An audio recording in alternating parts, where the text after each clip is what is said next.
Back again with another one. Today I've got a young Charlton player making his way up. One for the future. Good player, man. Good guy with a good head on his shoulders. So we're just gonna get into it. But as always, guys, make sure you like, subscribe, share, and I'm just gonna keep giving you the content as you lot like it. Also, recently my cheeks are looking a bit puffy recently. Give me 2 weeks. I've been back on the running, guys. Get me. So I need to like lose a couple. Lockdown wasn't good. But yeah, we're gonna get straight down to it. So we've got Brendan Wiredu. I know how I would say it in my Nigerian way, but I don't know how he wants it to be called. So I'm gonna bring him in here and we're just gonna get down to it. So let me get him in now.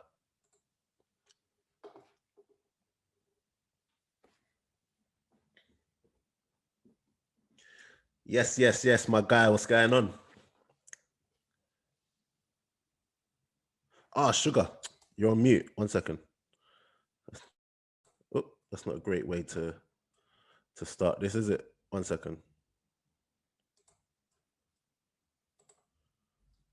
Unmute. Oh, yeah. Okay, cool. Yeah, sorry about that. Yeah, so how you doing, man? I'm good. Yourself? I'm good, man. Good. How's your day been? Been calm, to be fair. Went into the training ground this morning to get a little rub. We had the game yesterday, so went into the training ground this morning to get a little rub. Got back in again tomorrow, so it's been a right chill day, to be fair. Yeah. Under 23 games, are they still going on now? Yeah, Yeah, they are, going on as normal. Yeah, still going on as normal. I don't know why that's I knew, but I thought they were gonna like cut those off as well. Is that like a fear that you probably had as well with the whole COVID situation going on? Yeah. Obviously, because the way it stopped last time was a bit miraculous, like very spontaneous. So abrupt. Yeah. So like we're actually, we look like, are we actually gonna play next week? But I think we're quite certain it's gonna go on for the rest of the season now, to be fair. Yeah, I think when I was looking at football last week, I was thinking that it's probably going to get called off again. You know, with all of these matches, the Aston Villa matches getting called off, and all of these COVID testing coming back negative and everything. Is that a thing that you guys have to properly be wary and conscious of? Like, do you have to, as an under 23 player, have to get the testing regular as well? Yeah, we get tested twice a week. Is that the nose one? Yeah, rapid test and nose one. Very uncomfortable. Hate it. Yeah, man. That's all mad. And even just like having to make sure you're around the right people. You have to. Yeah. What's that like for you? What's that like for you as a young player? Because obviously you're young. Not saying you want to go out and everything, but at the same time you need to have a social life. Like, what's it like not being able to be around anyone and having to be proper wary? It's different. You're basically like secluded. You're basically in an isolation yourself, sort of thing, because you want to play football, so you don't really want to be the one that gets the positive test. Then you miss 10 days. 10 days of not training, which pushes you back from everyone else. Yeah. But it's like, for me personally, I like to be with my friends in it. But lucky for me, most of my friends are footballers, so we're all in like the same sort of boat.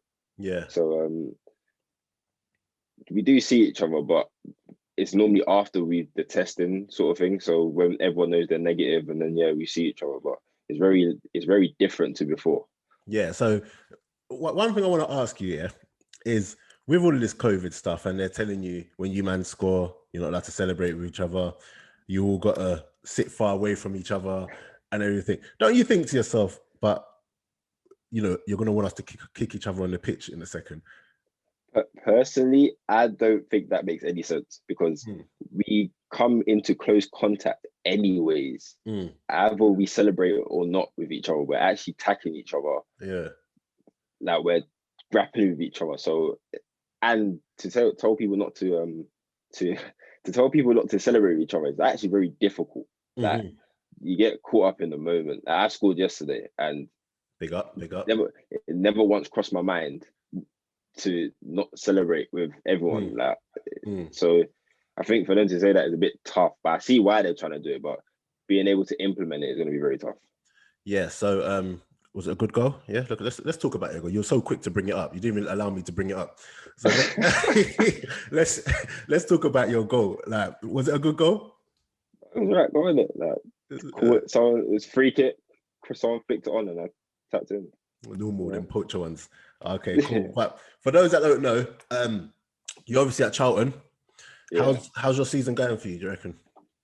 I think it's been personally, to my standards, it's been a very slow season, steady season in terms of what I wanted to achieve this season. The plans I had for this season has been very slow and steady. Yeah, if I'm honest. What do you attribute that down to? Do you reckon? Well, I think the way it started, because so during the break, the first lockdown, I went to do like one-to-one training, and I done my MCL. So by the time we came back, I was already injured, so I've missed the whole of pre-season. Yeah, and I've come back. Obviously, I've hit the ground running, but I think pre-season was when I wanted to either supplement my place in the first team or go out on loan. Obviously, the injury kind of messed up, so I could say that I'm behind, sort of thing. Yeah, but it's funny because you say you're behind, but that's just behind by your standards and where you want it to be.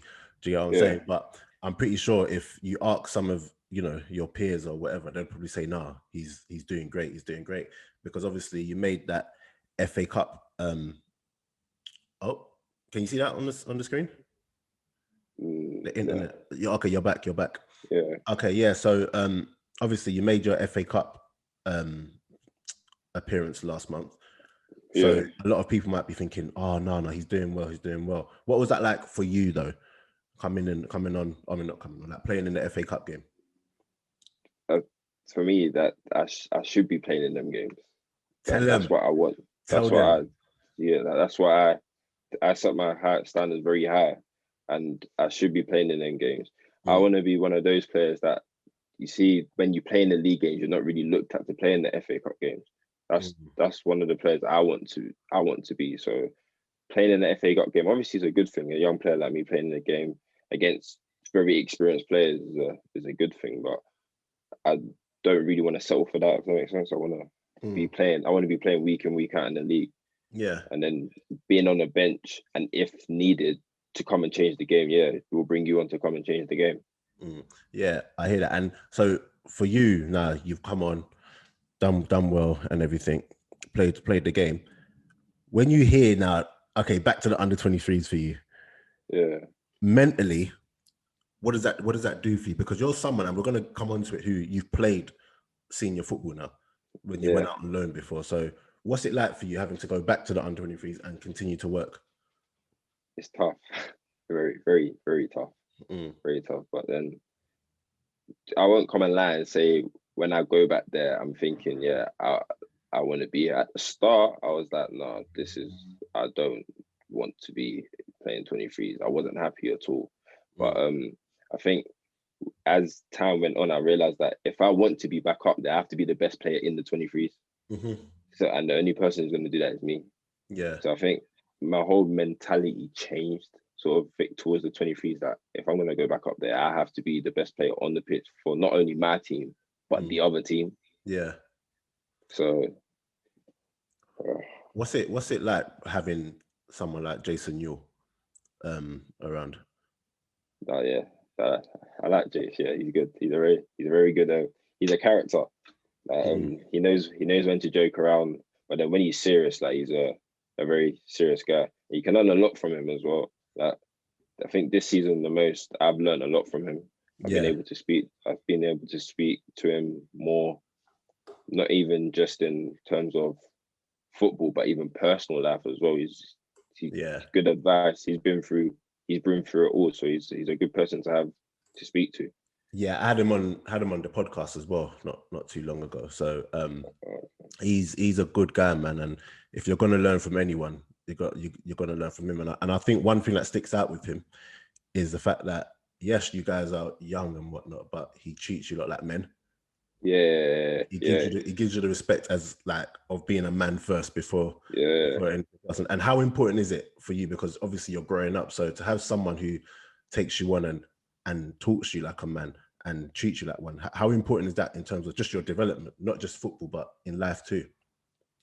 It's very, very important. Like, for example, when I went on, when some people haven't been on loan or been to like a senior team, so I think it helps get you ready to go to into a senior change room when Yeah. someone's talking to you like a man and you're being respected as a man, and it even teaches you to respect people as a man because respect goes a long way. So what's the main differences for you though?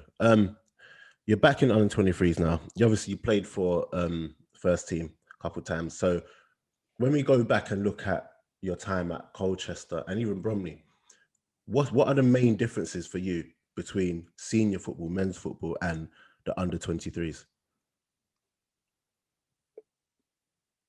Senior football, everyone wants to be there.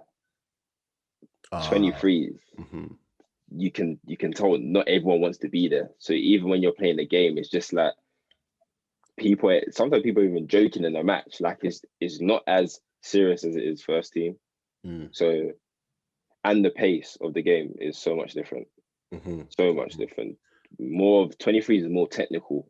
I'd say that you got all the nice technical, pretty football, but with the first team, it's different. You got some people who play the pretty football, but most people, it's their livelihood. So they're doing anything by any means to get the 3 points. Yeah.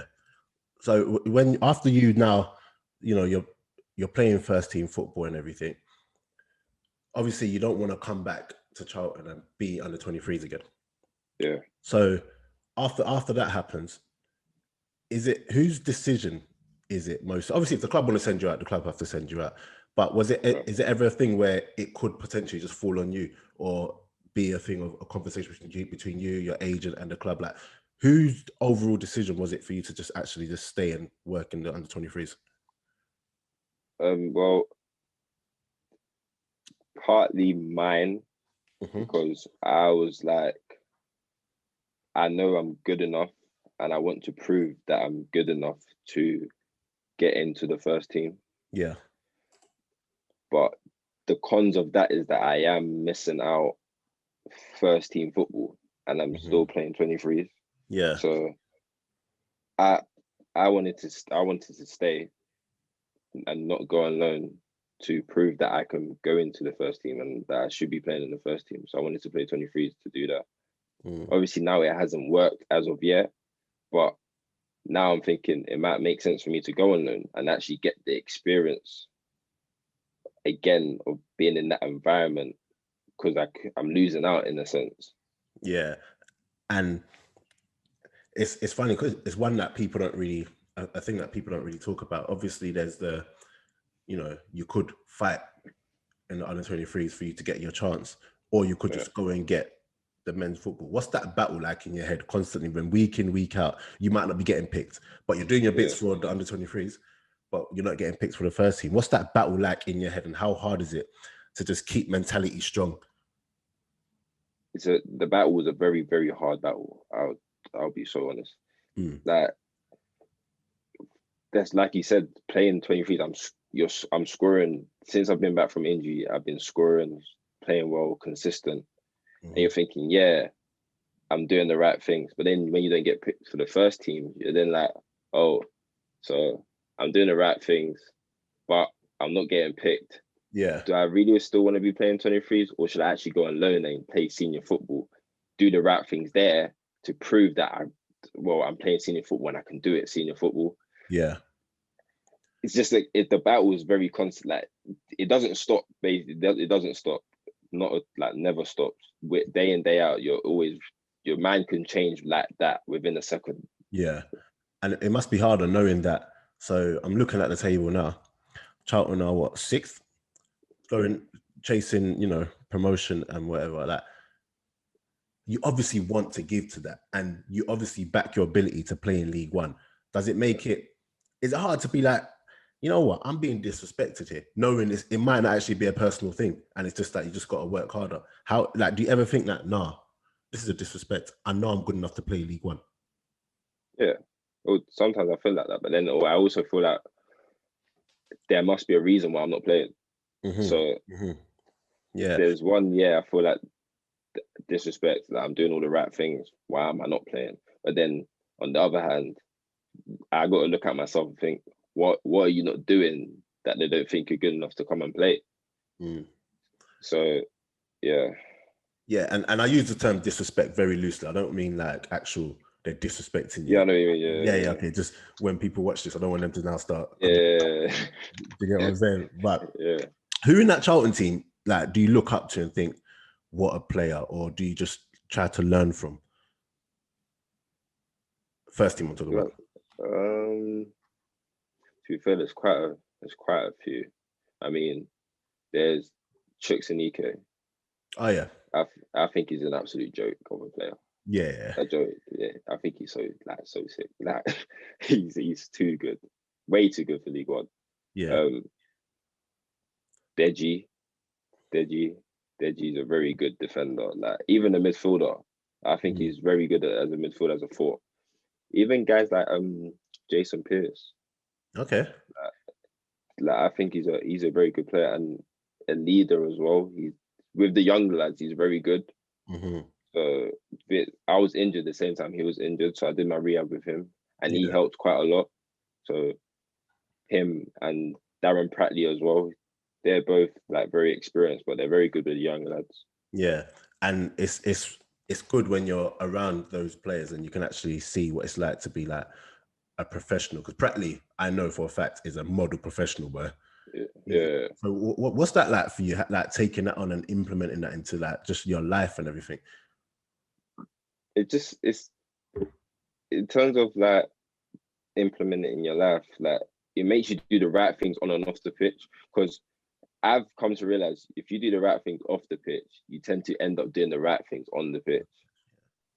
And I've kind of realized that late, because I was doing silly stuff off the pitch, and then I realized that I was ending up doing silly stuff on the pitch. But now you come to realize that that's the case. So I think if you're professional off the pitch, then your whole demeanor and your whole self on the pitch changes. Yeah, and I don't want to bring more attention to the fact that you are young, because at the end of the day, no matter how old you are, you're still a man at the end of the day. But what is it like trying to battle with, you know, having to be disciplined in your field, but then also having to cut out like your real life? Because at the end of the day, you still want to have a life and whatever, but like, so I think the point I'm trying to make is the sacrifice it takes. How hard is it for you to make that sacrifice at times when you could easily just go off the rail a bit? Yeah, well, I think I feel like at the start of, let's for example, when I was like a scholar coming up to wherever now, like I wouldn't really make them sacrifices. I'll just do whatever I want when I wanted. And I think you could really tell that, not in terms of my play on the pitch, but the way I used to be around people and the way I used to conversate with people, like there would be some sort of like an attitude or some sort of like, people would say you seem like you got a chip on your shoulder. But then now I think I'm more like, for example, the other day I was even thinking of tweeting something very, very, very silly, like very silly, and then you then think to yourself, what are you doing? Like you don't need to do that. Like look at the position you're in, and nowadays people are even looking up to you. So you look at yourself and be professional. Don't do it. And I think that's what, like, the sacrifices that you have to make to potentially reach the top, which is obviously where I want to reach. Yeah, so understanding the platform you have, is definitely something I was gonna speak on. Like, obviously, the more you play first team games, you know, the more you're in and around, you know, the Charlton and scoring goals for the under-23s, more eyes are on you. Is that something you had to learn to get used to? Do you know what I mean? And was there ever a point where you didn't realize the platform you had? Yeah. And how do you keep it in check? Is that like a job for the agents and stuff like that, or is that just? just No, I think mistakes? myself, I feel like I'm very good on the social Mhm. media sort of thing. So I interact with the fans quite a bit, to be fair, Mm. because people don't see, but sometimes you get a lot of DMs. I think the first time I played, I think when I came back, when I got recalled from Colchester, was when I realized how much limelight I had like from the fans, how much they did like me, because the messages I was receiving was like overwhelming. Mm. So so I tried to, in a way, give back in by interacting with them, doing Q&As. Obviously, some questions they ask that you really can't answer. You can't answer, but like, yeah, I try to interact with them. I even did a giveaway last year, Mm. so I do try to interact with them quite a bit. But you know what? I think personally that's important when not only are you doing the business on the pitch, training hard and working hard for the club, but when the fans feel like they can actually reach out to you, it just helps you because you're going to go through bad times as a player. It happens to everyone. Yeah, So it helps when even during those bad times, because you have that relationship with the fans, they're able to just be like, you know what, actually, no, like let's give him a yeah, chance and let's give him a chance to get through it. But the other thing I wanted to touch on as well is that you mentioned people talking about you got a chip on your shoulder and whatnot. Like for you, you come across as very not shy, but you just do your thing and yeah. go on. So because you're not like out there and extroverted, people might look at your body language and say, "Oh, like you got a chip on your shoulder." Yeah. What does that do for you, and how does that make you feel, knowing that ain't the case? Before it used to annoy me, Hmm. but now it's just that it is what it is. That that's what people's opinion on me. That then I can try change it, but it's very hard to change people's opinions. Yeah. Like first impressions are very hard to change, and Mm. I'm not the type of person, as you said. Like I'm a quiet guy. I can't like I do what I got to do, and then I keep it moving, sort of thing. So Yeah. it's before it used to annoy me. Like whenever someone used to say about no, I don't like, and it would turn into like a dispute and of then and then it ends up being a thing where you're now defending the fact that you're not this and and yeah. I'm doing the same thing. That is so you do. But now I'm just like I think the more I've grown up is the more I've matured. That you can't really change what you can't change who you are to please Mm, everyone. mm.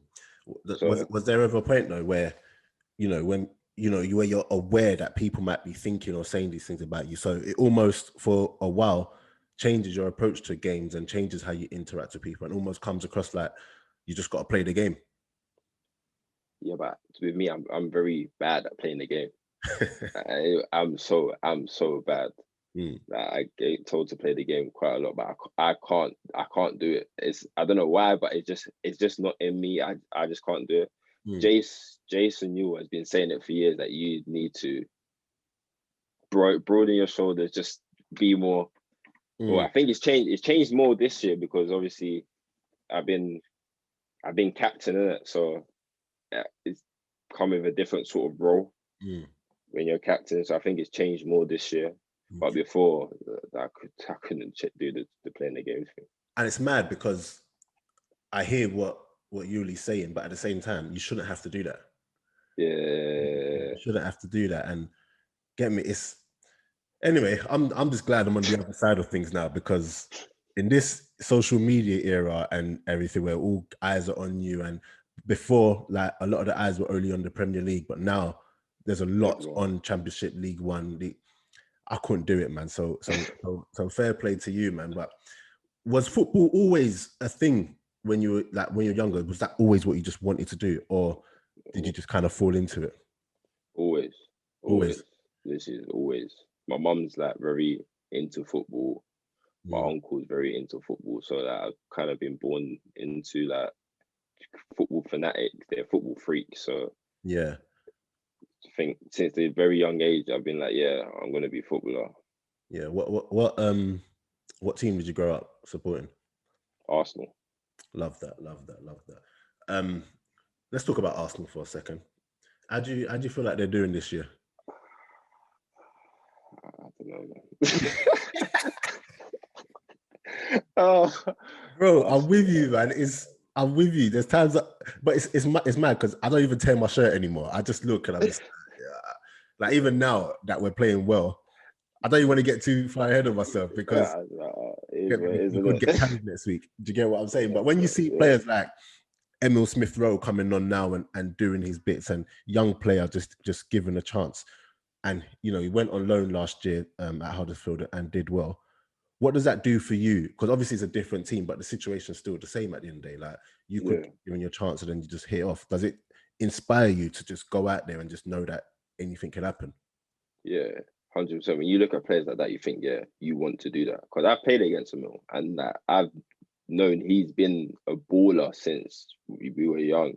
Mm. So when you played against him, I played against him. I'm thinking, if he's there, I want to be there. He's Yeah. there playing week in, week out. Yeah, like Mm. even people our age. I think sometimes with us young footballers, we can't look at people our age and say, yeah, they're an inspiration. But Yeah. like, I look at him and think, yeah, that's an inspiration. Like, he's doing that now. Like, I want to be doing what he's doing. Yeah, he's definitely a good player, man. His around the corner passes, stop. Yeah, he's Stop. Who else very like good. who else have you played against who's gone on to like kick on at from like youth level or academy level, who's now gone on to really do bits? The Callum Hudson-Odoi. He Uh, he I he always was hear a he was a joke. joke. Yeah, I always hear he was a He joke. was a joke. Yeah. Like, we used to play against him. I think, oh my god, I was like, nah, I can't even be bothered. I remember one time. I remember one time we were playing Chelsea at our training ground, and we were 1-0 up. Like, obviously, when you're 1-0 up against Chelsea, it's a big thing because no one really beats Chelsea. So we're 1-0 up. He gets the ball like in the corner. This is bad for me, innit? But like, one of my teammates, I'm not even gonna mention his name because he gets mad when we talk about this all the time. Yeah. One of my teammates was there, and then I should have come back for like a 2v1, but then I thought, I can't lie, I don't even want to be involved in what was about to happen. He's done a flip flap through his legs, and he just whacked it left foot bins. And I'm Left foot. just yeah, he's done a flip flap and he whacked left foot bins. I was like, I couldn't believe it. I couldn't believe it. Yeah, no. When I always hear stories because I'm not gonna lie, I didn't really know much about Callum Hudson-Odoi at youth level. Yeah, Yeah, I see him now, and he obviously looks like a big player, and he's got mad potential and everything. But everyone always tells me, and all I ever hear is how mad he was at youth level. no, it's Yeah, mad. like, and to be honest, when you got teams, when you ever made that many first team opportunities, and you got teams like Bayern Munich really ready to splash, like Yeah, there's a reason exactly. for it. Yeah, There's a reason for it. yeah. But you, as your career goes on now, like, you obviously see yourself going to the top. What do you feel Mm. like you have to do or have to improve on, or just maybe take on for you to get there? I probably, in terms of on the pitch, probably I think this season's been my most. I've been, well, when I think the period when I was at, so the period when I was at Bromley on loan, Mm-hmm. that's been I was very consistent in terms of my playing. I was playing well, getting a run of games. Then Colchester, very consistent. Then that obviously ended, got recalled.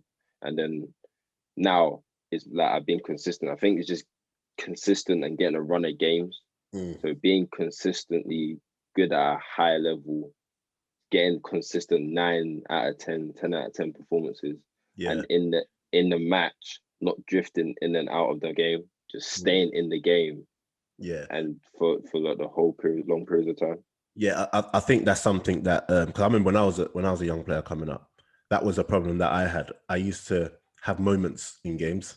Yeah, I used to have a load of moments, and people always used to say you need to, you know, have an impact throughout the game. You need to be involved, and I was like, but the ball's not coming to me. What do you want me to do? And blah yeah, blah blah. But then, as I think as time goes on, you learn to just make it happen for yourself. yeah, I'm under no illusion that you'll make it happen you've got tons of ability, tons of potential. So you'll definitely get there. But in terms of game time, what does that do?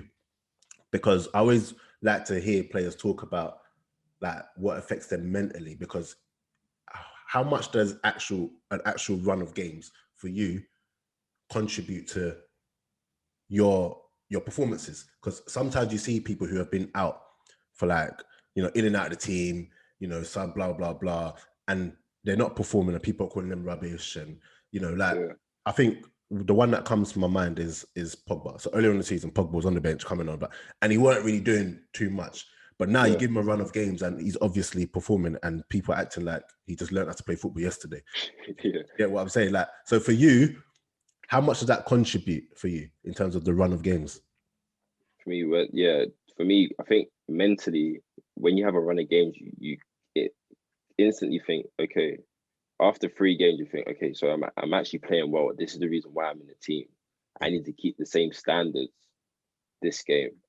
You play well this game, and then if you keep when you keep the same standards, you don't want, the worst feeling is not being on the bench. Yeah, that the bench, coming off the bench is the worst feeling. Like I couldn't stress that. I couldn't stress that enough. Like coming off the bench is the worst feeling. So I think when you get a run of games, even mentally, because I think fitness is mental. So even mentally, you think you're fit, so then you end up doing more. So I think it helps a lot when you get a long run of games.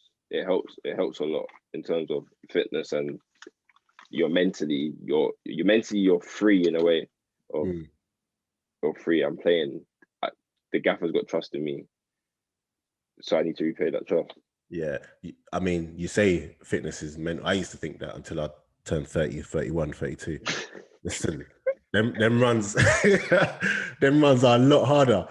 And obviously, as time went on, because I used to be left mid, I'm now left back, centre back. When I play left back, I'm not gonna lie to you, I've got about one overlap in me.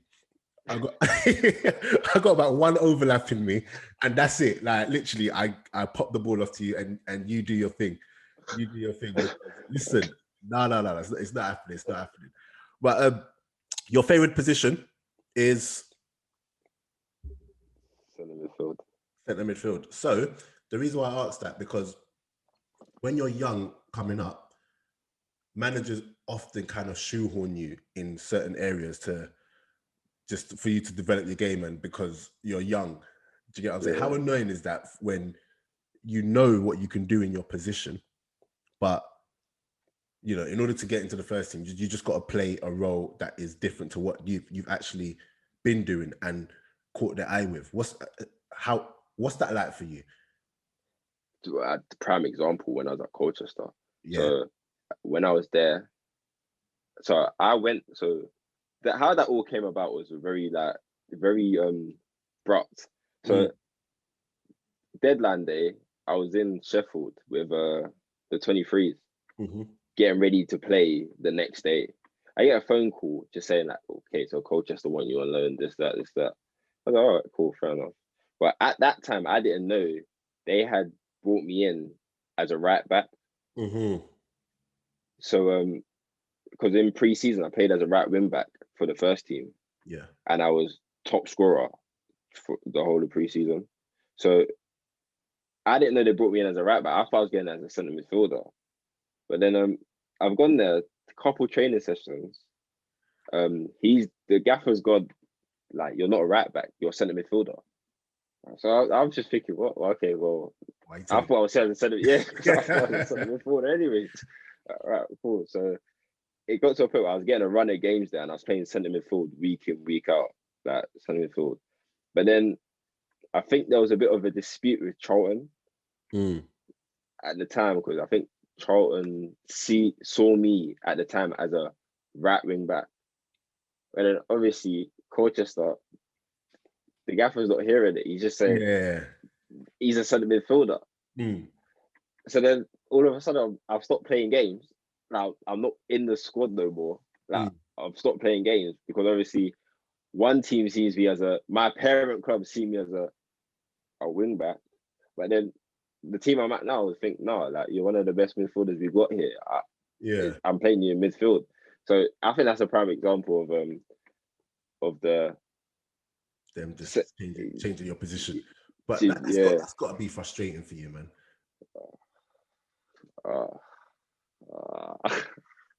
At that time, I mentally, but if I didn't speak to my mum a lot, because I wasn't even at home at that time. I was living in Colchester, so it's difficult training all week. Then, so I've gone from playing week in, week out to literally it's not even starting, then bench, then out of the squad. Literally from starting, it's not even in the squad. To even the checker trade games, like not even being involved in the checker trade games. So mentally, I think that damaged me a lot mentally. That if I didn't have the support of friends, at the time I was living with one friend called Michael Scarlett. That's my boy. If I didn't have him there at the time, I don't know, because that moment in terms of my career was very tough, very tough.